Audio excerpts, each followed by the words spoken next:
চট্টগ্রামের ফটিকছড়িতে দিনব্যাপী কৃষি প্রশিক্ষণ কর্মশালা অনুষ্ঠিত হয়েছে। আজ উপজেলা কৃষি প্রশিক্ষণ হলে কর্মশালায় প্রধান অতিথি ছিলেন চট্টগ্রামের অতিরিক্ত উপপরিচালক কৃষিবিদ হাবিবুন্নেসা। এতে অর্ধশত কৃষক অংশগ্রহণ করেন।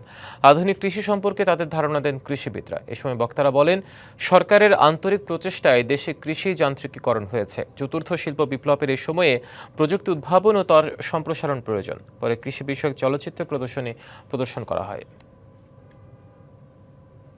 Chittagong chamber of commerce and ইন্ডাস্ট্রির দ্বিবার্ষিক নির্বাচন আগামী 23 মে অনুষ্ঠিত হবে। সকাল 9টা থেকে বিকাল 4টা পর্যন্ত আগ্রাবাদের ওয়ার্ল্ড ট্রেড সেন্টারে ভোট গ্রহণ অনুষ্ঠিত হবে। সংগঠনটির অর্ডিনারি ও অ্যাসোসিয়েট গ্রুপের 18টি পরিচালক পদে নির্বাচন হবে।